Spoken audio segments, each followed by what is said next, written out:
हे महावीर हनुमान जी, आपने युद्ध में मेघनाद को पछाड़ा। आपके समान कौन बलवान है। मूल नक्षत्र में जन्म लेने वाले नरांतक नामक रावण पुत्र को क्षण भर में परास्त कर दिया। जहाँ जहाँ आपने राक्षसों को पाया है, हे शिव अवतार, आपने उन्हें मार कर ढकेल दिया। हे पवन पुत्र, आपकी जय हो। आप सेवकों के कार्य सिद्ध करने में सहायक हैं। उनके शोक रूपी रूह को जलाने में आपका नाम अग्नि के समान है। जय श्री राम। दोस्तों, कैसे हो आप सब। हमारे YouTube चैनल ट्यूलिप सीक्रेट्स में फिर से आप सभी का स्वागत है। दोस्तों, आज का अनुभव उन लोगों के सवालों का जवाब है जो कहते हैं कि लड़कियां या महिलाएं हनुमान जी की भक्ति नहीं कर सकती। आखिर क्या हुआ था इस भक्त को और कैसे हनुमान जी ने उनकी सहायता की, जिसे जानकर आपके रोंगटे खड़े हो जाएंगे। तो ध्यान से इस अनुभव को देखिए और समझिए। मेरा नाम वैशाली है। मैं नासिक सिटी से बिलोंग करती हूँ। प्रोफेशन से मैं एक सॉफ्टवेयर डेवलपर हूँ और पुणे की MNC कंपनी में जॉब करती हूँ। सबसे पहले मैं आप सभी का धन्यवाद करना चाहती हूँ जो आप लोगों में भक्ति भाव जागृत करके लोगों को हनुमान जी की भक्ति का मार्ग दिखाया और उनकी महिमा से लोगों को परिचित कराया। आपके इस कार्य को मैं जितना धन्यवाद करूं उतना कम है।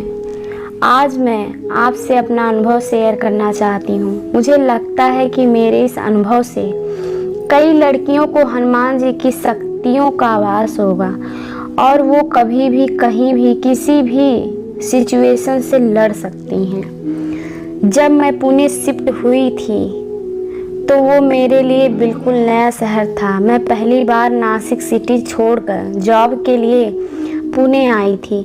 पुणे कोथरूड एरिया में मैंने और मेरे साथ जो 3 लड़कियां और थीं जो बाहर से पढ़ने आई थी, हमने इस एरिया में रहने के लिए एक फ्लैट लिया।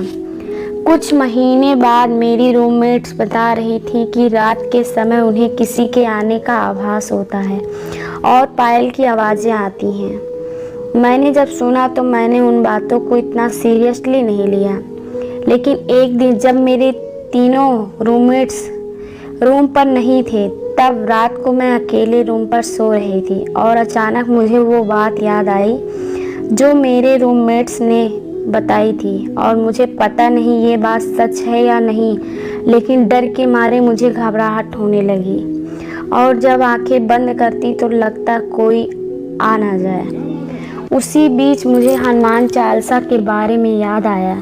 मैं बचपन से ही हनुमान जी को बहुत मानती थी और हर रोज़ स्कूल जाते समय उनके दर्शन करके ही जाती थी।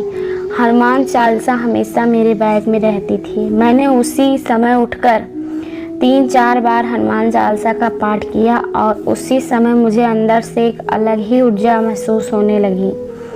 डर तो मानो चला ही गया था और उस दिन से अकेले सोने पर भी मुझे कभी डर नहीं लगा, मानो जैसे हनुमान जी ने मेरे अंदर से सारा डर निकाल दिया हो।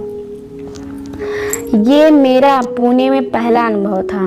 बाद में कुछ महीनों बाद एक ऐसी सिचुएशन आई जिससे मेरे पैरों तले ज़मीन खिसक गई। रात के टाइम मेरे रूममेट्स बाहर अपने बॉयफ्रेंड्स के साथ घूमने जाती थी और इसी वजह से मैं रात को कई बार अकेले रही हूँ। एक रात जब मैं नींद में थी तब रात के 3 बजे कोई मेरे रूम का डोर खटखटा रहा था। मेरी आँख खुली और मैं डर गई। इतनी रात को कौन हो सकता है, क्योंकि तब मेरे रूममेट्स पुणे के बाहर गई थी तो उनके आने का कोई सवाल ही नहीं था और वो इंसान 1-1.5 घंटे तक मेरे रूम का दरवाज़ा खटखटाता रहा, लेकिन मैंने दरवाज़ा नहीं खोला।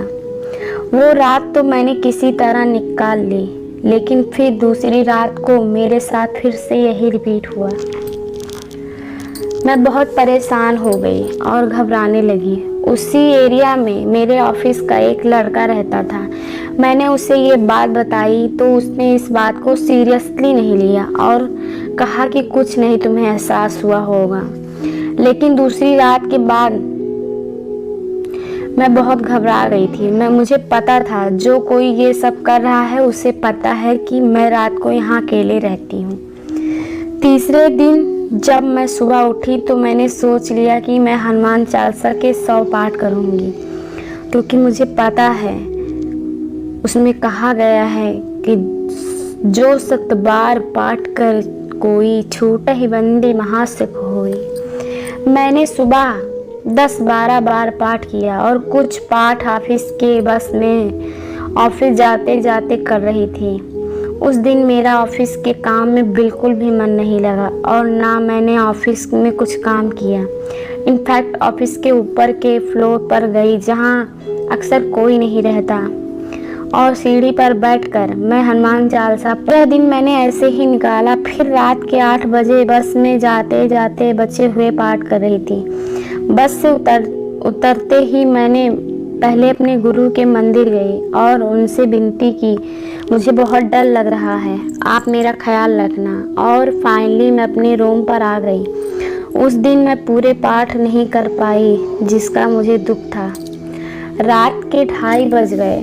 वो इंसान फिर से आ गया और बहुत ज़ोर ज़ोर से दरवाज़ा खटखटाने लगा। मैं डर के मारे हुए उठकर बैठ गई और रोते हुए हनुमान जी को पुकारने लगी। मेरे रूम की ओनर पास में ही रहती थी तो मैंने तुरंत उनको कॉल किया, पर रात के समय नींद में होने के कारण उन्होंने फ़ोन रिसीव नहीं किया।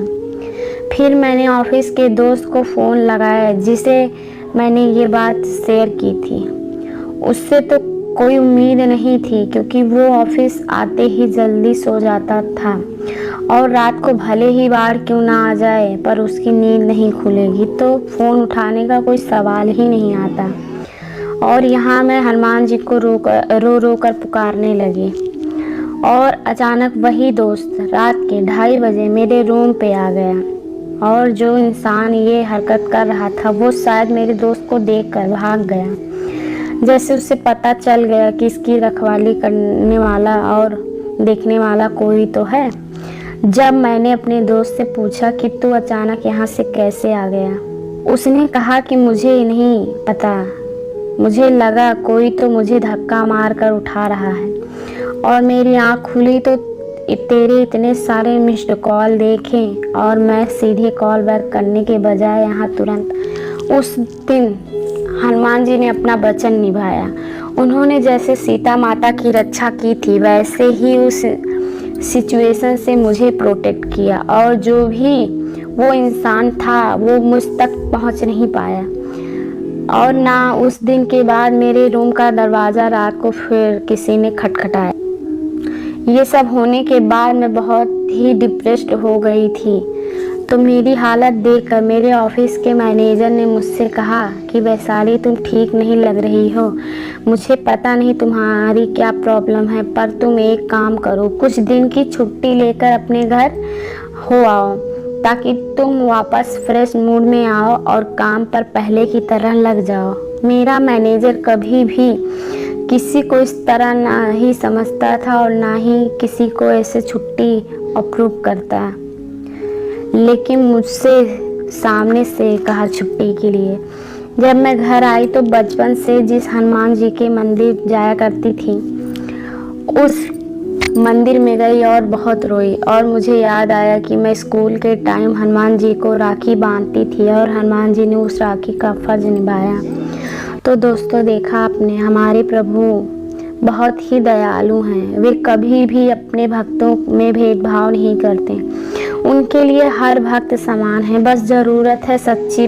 वे कभी भी अपने भक्तों को तकलीफ में नहीं देख सकते। एक बार सच्चे दिल से उन्हें पुकार के तो देखिए, वे जीवन के हर कदम पर आपकी रक्षा करेंगे। तो ऐसे ही हैं हमारे बजरंगबली। तो दोस्तों कैसी लगी आपको श्री हनुमान जी से जुड़ी चमत्कारी वीडियो पसंद आई हो तो लाइक और कमेंट में जय श्री राम। और जो लोग चैनल पे नए आए हैं वो चैनल को सब्सक्राइब कर लें ताकि हम ज़्यादा से ज़्यादा लोगों की प्रभु की महिमा से अवगत करा सकूं। मिलते हैं अगली वीडियो में, तब तक के लिए जय श्री राम, जय श्री हनुमान।